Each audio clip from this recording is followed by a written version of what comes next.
Hi అండి. Welcome to రూపాల వంజేశ్వర Lahari channel. ఈ ఛానల్లో మీరు ఎంతగానో అభిమానిస్తున్న మీ సీరియల్ నా డెవిల్ గాడితో రొమాన్స్. ఈ స్టోరీ రాసిన వారు ఎవరో తెలుసు, రూపా లావణ్య. వాయిస్ ఇస్తున్నది లహరి రాజశేఖర్. ఇంకా ఈ రోజు ఎపిసోడ్ లోకి వస్తే, నిన్న డెవిల్ అండ్ మాయ తమ స్పెషల్ టైం ని స్పెండ్ చేస్తూ ఉన్నారు. మరి ఆ టైం అలాగే ఉంటుందా, మళ్ళీ ఎప్పుడు లాగానే వాళ్ళ మధ్యలో రూపా గారు ఏమైనా చిచ్చు పెడుతున్నారా తెలుసుకోవాలంటే ఈ ఎపిసోడ్ లోకి వచ్చేయండి, వెళ్ళిపోదాం. ఏయ్ డెవిల్, ప్లీజ్ వద్దు. నా నాకు అసలే కితకితలు ఎక్కువ అని మెలికలు తిరిగిపోతూ నవ్వుతూ ఉంటుంది మాయా. ఆ వెన్నెల వెలుగులో ఆమె నవ్వు అతనికి చల్లని పిల్లగాలిలా హాయిగా తాకినట్లవుతుంది. ఒక్కరిగా అడ్డుగా ఎత్తి కళ్ళల్లోకి చూస్తాడు. ఆమె అంగీకారం తెలుపుతున్నట్లు కళ్ళు సిగ్గుతో కిందకి వాల్చేసి అతని మెడ చుట్టూ చేతుల్ని మూలగా వేస్తుంది. మెల్లిగా అలాగే ఎత్తుకుని లోపలికి తీసుకువెళ్తాడు. వాళ్ళ కోసమే చాలాసేపటి నుంచి ఎదురు చూస్తున్న పరిమళాలు వెదజల్లే పువ్వుల పరుపు మీదకి ఇద్దరు మెల్లిగా చేరతారు. ఇద్దరికి గుండె సడి బయటికి వినిపించేంత గట్టిగా కొట్టుకుంటుంది. తెలియని బిడియంతో ఆమె ఆధారాలు మెల్లిగా వణుకుతూ ఉంటే అతని కళ్ళు ఆమెని ఆశాంతం తడుముతున్నాయి. కనీసం తాకనైనా తాకకుండా ఆమె మధ్యలో ఎన్నో వేణులు పుట్టిస్తున్న అతని కంటి చూపులు ఆమెనే అతనికి పరవశించేలా చేస్తున్నాయి. ఇద్దరు దేహాలు కోరికతో వేడెక్కగా క్షణమైన ఆమె ఎడబాటుని ఇంకా భరించలేక అన్ని రోజుల విరహాన్ని ఒకే ఒక్క కౌగిలిలో ఆమెకి చూపించేలా గట్టిగా అతని బిగి కౌగిలిలో ఆమెని బంధిస్తాడు. రాయి లాంటి అతని శరీరం పువ్వు లాంటి ఆమెని తాకగానే అంటుంది చిన్నగా. చిన్నగా నవ్వుకొని, ఏంటి నా హక్ అంత గట్టిగా ఉందో బుజ్జమ్మ అంటూ ఆమె చెవి తమ్మెని పెదవులతో పట్టుకుని నాలుక కొన రాస్తూ గుసగుసగా అడుగుతాడు. వెచ్చగా తగులుతున్న అతని ఊపిరి ఆమెకి మాటలు రానివ్వకపోతే అతను చేస్తున్న చిలిపి పనులకి ఆమె కళ్ళు పూర్తిగా భారమైపోతున్నాయి. బలవంతంగా మైకం నుండి బయటికి వస్తూ, మరి కాదా చూడు, కనీసం ఊపిరి తీసుకోవడానికి కూడా ఎంత కష్టంగా ఉందో అంటూ మూతి ముందుకు తెచ్చేస్తుంది. వెంటనే పెదవులని అందుకొని ఆ ముద్దులో కూడా అతని కరుకుతనాన్ని చూపించి నెమ్మదిగా ఆమెని వదలకుండానే పక్కకి తిప్పుతాడు. ఇప్పుడు అతని కింద ఆమె అతని ఛాతీ మీద మెల్లిగా కౌగిలి కొద్దిగా వదిలి కళ్ళల్లోకి చూసి నవ్వుతూ, మరి పేరు పెట్టావుగా డెవిల్ అని, పేరుకే అంటే రీడర్స్ ఫీల్ అవ్వరా చెప్పు. అవును, నేను కూడా ఫీల్ అవుతాను. అందుకే నీకు మాత్రమే రొమాంటిక్ డెవిల్లా అన్నమాట చేసుకున్నావుగా. కష్టమైన ఇష్టంగా ఈ జన్మకి భరించే బుజ్జమ్మ అంటూ బుగ్గలని ఇష్టంగా ముద్దాడుతాడు. అది కష్టం కాదు, నాపై నీకున్న ప్రేమ. నేనే కాదు డెవిల్, భర్తని ప్రాణంగా ప్రేమించే ఏ అమ్మాయి అయినా కష్టంగా అస్సలు అనుకోదు. అన్నీ ఆపై చెప్పలేక గట్టిగా కళ్ళు మూసేసుకుంటుంది సిగ్గుతో. అవునా మరి అంటాడు ఇంకా ఆమె చుబుకాన్ని పట్టుకుని.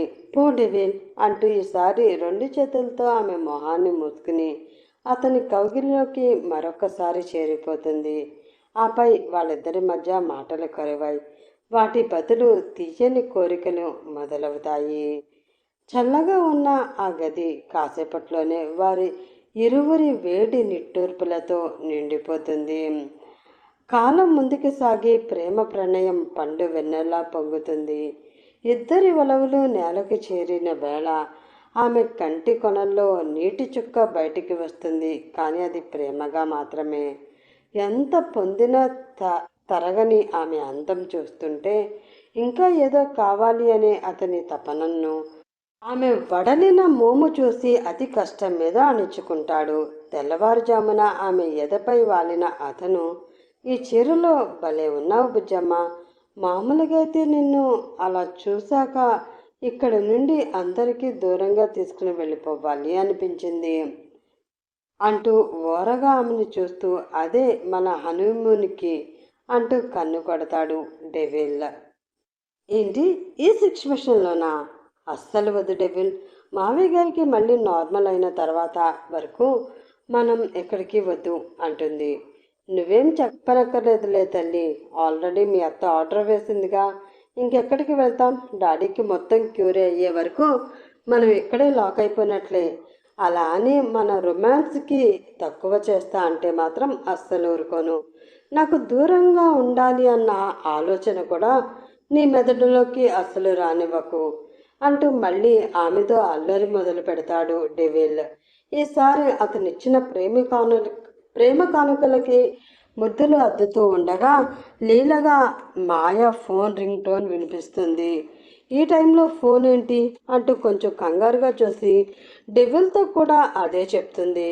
మామూలుగా అయితే ఆ మూడ్లో పట్టించుకోవద్దు అనేసేవాడేమో, కానీ అప్పుడు టైం చూసి ఇద్దరు కనుబొమ్మలు ముడిపడ్డాయి.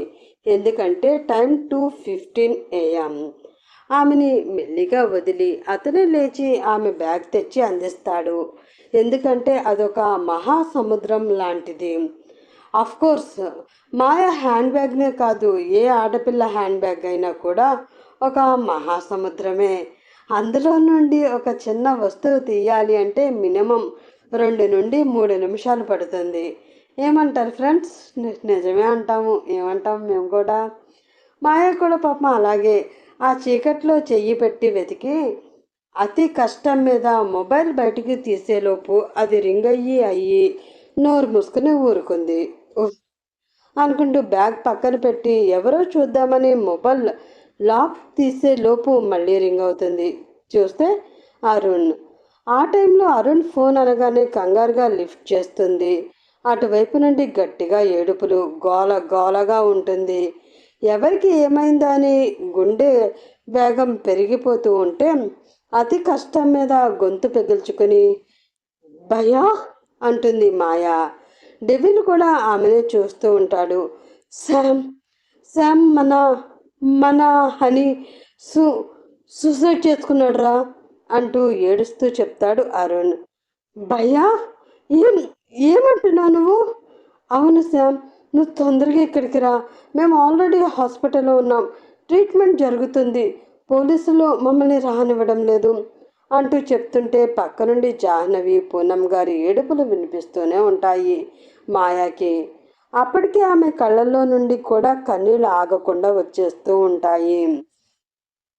నోటి నుండి ఆమెకి మాట కూడా రాకపోతూ ఉంటే అదే నీళ్లు నిండిన కళ్ళతో డెవిల్ వైపు చూసి ఫోన్ అందిస్తుంది. ఏదో జరిగిందని అతనికి అప్పటికే అర్థమవుతూ ఉంటుంది. కానీ మాయ ఏడుపు చూసి అతని కంగారు ఎక్కువై ఫోన్ అందుకున్నా కూడా ముందు మాయనే గట్టిగా హత్తుకుని చెవి దగ్గర మొబైల్ పెట్టి హలో అంటాడు. సార్ అంటూ అరుణ్ మళ్ళీ డెవిల్కి కూడా అవే చెప్తాడు. ఈసారి డెవిల్ కూడా షాక్ అవుతాడు. ఓకే, డోంట్ వరీ, ఇంకో 2 అవర్స్లో ముంబైకి ఫ్లైట్ ఉంది. నేను బుజ్జమ్మ ఎలా అయినా అక్కడికి వచ్చేస్తాం. అంతవరకు మీరేం కంగారు పడకండి, రోహన్కి ఏమీ కాదు అని చెప్పి కాల్ కట్ చేసి బుజ్జమ్మ, రోహన్కి ఏం కాదు, మనం వెళ్ళాలి, ప్లీజ్ ఏడవకురా అంటాడు. కానీ మాయకి మాత్రం ఇంకా అరుణ్ చెప్పిన మాటలే చెవిలో వినిపిస్తూ ఉంటాయి. ఎందుకో అదంతటికీ తానే కారణమా అని కూడా అనిపిస్తూ ఉంటుంది. నిజంగా రోహన్కి ఏమైనా అయితే అన్న ఆలోచన కూడా ఒప్పుకోలేకపోతుంది. అతనంటే ప్రేమ లేకపోవచ్చు, కానీ చిన్నప్పటి నుంచి ఒకే ఫ్యామిలీగా కలిసి పెరిగారు. అరుణ్ తర్వాత మళ్ళీ అంతగా క్లోజ్గా ఉండేది రోహన్తోనే. అందుకే రోహన్కి ఏమైనా అవుతుంది అన్న ఆలోచన కూడా ఆమెని సరిగ్గా ఉండనివ్వడం లేదు. ప్లీజ్ బుజ్జమ్మ పద, లేట్ అయితే ఫ్లైట్ మిస్ అవుతాం అంటూ డెవిల్ మళ్ళీ కదపగానే అలాగే ఏడుస్తూ మెల్లిగా లేస్తుంది. మాయ రెడీ అయ్యేలోపు ఇంటికి అలాగే కల్పనకి కాల్ చేసి విషయం చెప్పేస్తాడు. ఇద్దరు అరగంటలో అక్కడ నుండి డైరెక్ట్గా ఎయిర్పోర్ట్కి వెళ్ళి ఫ్లైట్ టైంకి రీచ్ అవుతారు. సీట్లో కూర్చున్నాక డెవిల్ చేతిని మోచేతితో చుట్టేసి తల ఆనించి, నేను నిన్ను ప్రతిసారి ఇబ్బంది పెడుతున్నాను కదా డెవిల్, అక్కడ మావయ్యకి అలా ఉంది, స్టేషన్లో బిజీ, ఆఫీస్ వర్క్ కూడా నువ్వే, అయినా కూడా నా కోసం అవన్నీ వదిలేసి వస్తున్నావు కదూ అంటుంది బాధగా. నీ మొహం, ఇలాంటి పిచ్చి పిచ్చి ఆలోచనలే పెట్టుకోవద్దు అనేది. అసలు అవన్నీ నీకెందుకు చెప్పు బుజ్జమ్మ, నేను చూసుకుంటా అన్నాక కూడా ఎందుకు పదే పదే జరిగిన అన్నిటికీ నువ్వే కారణం అనుకుని బాధపడుతూ ఉంటావు? అసలు అలా ఎవరైనా బ్లేమ్ చేసినా కూడా కాదు అని గట్టిగా చెప్పగలిగేలా ఉండాలి, కానీ ముందే తప్పంతా నాదే అని ఎందుకు ఫీల్ అయిపోతూ ఉంటావు? ఈ రోజుల్లో అతి మంచితనం కూడా మంచిది కాదు. నా దగ్గర అంటే అన్నావు, కానీ ఇంకెప్పుడు ఎవరి దగ్గర ఏ విషయంలో కూడా తప్పు నీది అని పొరపాటును కూడా ఒప్పుకోకు అని సీరియస్గా చెప్తుంటే అందరూ చూస్తున్నారు అన్న విషయం కూడా మర్చిపోయి ఒక్కసారిగా డెవిల్ మెడని ఖర్చుకుపోతుంది. సరే, ఇంకా ఏడవకు బుజ్జమ్మ, రోహన్కి అయితే ఏమీ కాదు, కాసేపట్లో మనం హాస్పిటల్కి రీచ్ అయిపోతాం అని మెల్లిగా చెప్తూ తల నిమురుతాడు. నైట్ అంతా నిద్ర లేకపోవడం, కాసేపటి నుండి కంటిన్యూగా ఏడ్చి అలసిపోవడంతో అలా డెవిల్నే హత్తుకుని తెలియకుండా చిన్నగా నిద్రలోకి జారుతుంది మాయా. బుజ్జమ్మ అంటూ మెల్లిగా లేపితే కళ్ళు మంటగా ఉన్నా కూడా తెరిచి చూస్తుంది. ల్యాండ్ అవుతున్నాం రా అంటూ తానే చొరవగా ఆమె డ్రెస్ సరిగ్గా సర్దుతూ బాగా కూర్చోబెడుతూ ఉంటే కనీసం అమ్మాయిని దగ్గరికి కూడా రానివ్వని డెవిల్నేనా ఈ డెవిల్ అని చిన్నగా నవ్వుకొని చూస్తుంటుంది. ఈలోపు ల్యాండ్ అయ్యింది అన్నట్లు అనౌన్స్మెంట్ రాగానే ఒకరి తర్వాత ఒకరు ఫ్లైట్ దిగి బయటగా ఆల్రెడీ డెవిల్ వాళ్ళ కంపెనీ నుండి వచ్చిన కార్లో డైరెక్ట్గా హాస్పిటల్కి స్టార్ట్ అవుతారు. వీళ్ళు వెళ్ళేసరికి బయట ఫుల్ మీడియా, కెమెరాలు, మైకులు పట్టుకుని గట్టి గట్టిగా అరుస్తూ ఏదేదో చెప్తూ ఉంటారు. మాయా డెవిల్కి ఏమీ అర్థం కాదు. ఒకవేళ రోహన్కి ఏమైనా అయ్యిందా అని ఇంకా కంగారు పడుతూ మీడియా ఉన్నా కూడా ఇంకేం ఆలోచించకుండా వాళ్ళ ముందే మాయా చేతిని గట్టిగా పట్టుకుని ఎంట్రన్స్ నుండి హాస్పిటల్ లోపలికి తీసుకుని వెళతాడు డెవిల్.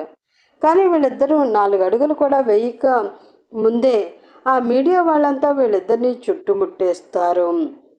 వెళ్ళనివ్వకుండా చుట్టూ చేరిపోయి రౌండప్ చేసేసి మొహాల మీద కెమెరాలు, మైకులు పెట్టేసి మిస్టర్ అజిత్ కుమార్ భుజాన్ని తట్టి పిలిచి, సార్ లోపలికి రండి ప్లీజ్ అంటూ మళ్ళీ పిలిస్తే మాయా చేతిని గట్టిగా పట్టుకుని బరబరా లాక్కుంటూ పోలీసుల సెక్యూరిటీలతో హాస్పిటల్ లోపలికి మీడియా అందరినీ తప్పించుకుంటూ ఇద్దరు వెళ్తారు. నడుస్తూ ఉంటారు, కానీ చుట్టుపక్కల జరుగుతున్నవన్నీ బ్లర్గా కనిపిస్తూ మాటలన్నీ ఎక్కడో లీలగా వినిపిస్తున్నట్లు అనిపిస్తూ ఉంటుంది డెవిల్ మాయాలకి. అదంతా ఇక్కడ హాస్పిటల్లో కల్పన, ఇంట్లో కార్తీక్, అను వాళ్ళు కూడా చూసి షాక్ అవుతూ ఉంటారు. ఏమైంది కల్పన? అతని ముందు కూర్చుని మొబైల్లో న్యూస్ని టెన్షన్గా చూస్తుంటే మెల్లిగా అడుగుతాడు వసంత్. పరువు అన్న పదానికే బ్రాండ్ అంబాసిడర్గా మాట్లాడే వసంత్కి ఇప్పుడు మీడియా అంతా వాళ్ళ ఫ్యామిలీ కోసమే తప్పుగా మాట్లాడుతున్నారు అని తెలిస్తే ఎక్కడ అతని హెల్త్ మళ్ళీ అప్సెట్ అవుతుందేమో అని ఆమె భయం. ఏం లేదు వసంత్, మీరు రెస్ట్ తీసుకోండి, నేను ఇప్పుడే వస్తాను అంటే కంగారుగా బయటికి వెళ్ళిపోతుంది కల్పన. ఆమె వెళ్ళగానే వసంత్ లేచి చిన్నగా నవ్వుకుని సీక్రెట్గా దాచుకున్న అతని సీక్రెట్ మొబైల్ నుండి ఒకరికి గుడ్ జాబ్ అని మెసేజ్ చేస్తాడు. అవతల నుండి స్మైలీ ఇమోజీతో వస్తుంది రిప్లైగా. కార్తీక్, ఏంటిదంతా అంటూ కంగారుగా అడుగుతుంది కల్పన. నేను కూడా ఇప్పుడే చూస్తున్నాను అత్తయ్య, నాకు కూడా తెలియడం లేదు, ఇప్పుడే నేను అజ్జుకి కాల్ చేసి కనుక్కుంటాను అంటాడు కార్తీక్. కానీ పక్క నుండి అను కంగారుగా చూస్తుంటే తనకి కూల్గా ఉండు, ఏం కాలేదు అన్నట్లు సైగ చేసి బాల్కనీలోకి వెళ్ళి స్లోగా మాట్లాడతాడు. అజ్జుకి ఆల్రెడీ చేశాను, స్విచ్ ఆఫ్ వస్తుంది. ప్రజెంట్ నువ్వు చేయవలసింది అది కాదు, మన కంపెనీ పిఆర్ టీమ్కి కాల్ చేసి ఈ న్యూస్ వైరల్ కాకుండా ఇక్కడే ఆగిపోయేలా చేయమను. అలాగే ముంబైలో మనకు తెలిసిన మినిస్టర్ గారితో మాట్లాడు. హాస్పిటల్ దగ్గర మీడియా అంతా కూడా నెక్స్ట్ ½ అవర్లోకి క్లియర్ అయిపోవాలి. దీని మీద ఇంకేమి డిబేట్ కానీ మీమ్స్ కానీ రాకూడదు. మేక్ ఇట్ ఫాస్ట్ అని కల్పన ప్రొఫెషనల్గా ఏం చేయాలో మొత్తం చెప్తుంటే అత్తయ్యలో మళ్ళీ బిజినెస్ విమెన్ బయటికి వచ్చేసింది అని హ్యాపీగా ఫీల్ అవుతూ, అలాగే అత్తయ్య, నేను చూసుకుంటాను అంటూ కాల్ కట్ చేసి హైదరాబాద్ నుండే కాల్స్తో కల్పన చెప్పినవన్నీ చేయడం స్టార్ట్ చేస్తాడు. కానీ వీళ్ళకి తెలియని విషయం ఏంటి అంటే ఇదంతటికీ వెనక వసంత్ ఉన్నాడు అని, అతనే కావాలని మనీ ఇచ్చి మరీ ఇదంతా క్రియేట్ చేస్తున్నాడు అని. అందుకే కల్పన చెప్పినట్లు కార్తీక్ అన్నీ చేస్తున్నా కూడా అవన్నీ జరగడానికి, మీడియా కామ్ అవ్వడానికి చాలా టైం పడుతుంది. ఈలోపు ఇక్కడ హాస్పిటల్లో డెవిల్ మాయాల పరిస్థితి ఏంటో చూద్దాం. డెవిల్ నడుస్తూ మాయ చేతిని పట్టుకున్నాడు. కానీ అప్పటికే అతని మొహం బగబగా మండుతున్న సూర్యులా ఎర్రగా మారిపోతుంది. చుట్టూ పోలీసులు సెక్యూరిటీలా ఉండి వాళ్ళని లోపలికి తీసుకుని వెళ్తున్నా కూడా అతని అడుగులు నేలని గట్టిగా అదుముతూ, పిడికిళ్ళు బిగుసుకుని చేతి నరాలు పైకి తేలి అతని కోపాన్ని ఎంతలా అణుచుకుంటున్నాడో కనిపించకుండా కవర్ చేస్తూ ఉంటాడు. మాయా సంగతి ఇంకా చెప్పనవసరం లేదు. ఎటో శూన్యంలోకి చూస్తూ వర్షిస్తున్న ఆమె కన్నీటికి కనీసం తుడుచుకోవడం కూడా మర్చిపోతుంది. ఆమె శరీరం అంతా వణుకుతూ ఉంటే గుండెసడి గొంతులోకి వచ్చినట్లు అనిపిస్తూ, బాహ్య ప్రపంచంలో ఏమవుతుందో, వాళ్ళ చుట్టూ ఉన్న మనుషులు, వాళ్ళ మాటలు ఏవి ఆమెకి కనిపించడం లేదు. అంతలా దూరం నుండే మాయ డెవిల్ రావడం చూసిన అరుణ్, మా శామ్ అంటాడు మెల్లిగా పూనంతో. అక్కడున్న అందరి కళ్ళల్లో కూడా జీవం పోయి నిస్తేజంగా చూస్తూ ఉంటారు వాళ్ళ వైపు. శామ్ అంటూ పూనం గారే ముందుకు వచ్చి మాయాని గట్టిగా హత్తుకుంటారు. కానీ మాయలో చలనం ఉండదు, ఒక బొమ్మలా ఉండిపోతుంది. అలాగే డెవిల్ పట్టులో కూడా విడుపు రాలేదు. అలాగే మాయ చేతిని గట్టిగా పట్టుకునే ఉన్నాడు, చాలా గట్టిగా. సార్, మీరు ఇక్కడే ఉంటే రిస్క్ ఏమో. ముందుకు వచ్చి డెవిల్ మొహం చూసి కూడా ధైర్యం తెచ్చుకుని భయంతోనే అడుగుతాడు అరుణ్. అతని భయం మీడియా వాళ్ళ కోసమే అని అందరికీ తెలుసు. ముందు రోహన్కి ఎలా ఉందో చెప్పు అరుణ్. వాడిగా వేడిగా అనిపిస్తుంది డెవిల్ గొంతు. అప్పటి వరకు గంభీరంగా మాత్రమే విన్న అతని స్వరం ఇప్పుడు కోపాన్ని అణుచుకుంటూ, కళ్ళల్లో నిప్పులు కురిపిస్తూ, మాటల్లో కఠినత్వం అందరికీ తెలుస్తూ ఉంటుంది. ఫ్రెండ్స్, ఈరోజు ఎపిసోడ్ పాపం రోహన్కి ఏమైంది? తను నిజంగానే సూసైడ్ చేసుకున్నాడా, లేదా చేసుకునేలాగా ఎవరైనా చేశారా? ఇదంతా వసంత ప్లానేనా? ఈ మీడియా వాళ్ళు ఎందుకు డెవిల్ని అంటున్నారు? అసలు డెవిల్ని ఏమన్నారు మీడియాలో? ఆ రచ్చేంటి తెలుసుకోవాలంటే నెక్స్ట్ పార్ట్ కోసం వెయిట్ చేస్తూ ఉండండి. త్వరగా ఆ పార్ట్తో మీకోసం వచ్చేస్తాను. అప్పటి వరకు by by, have a nice day.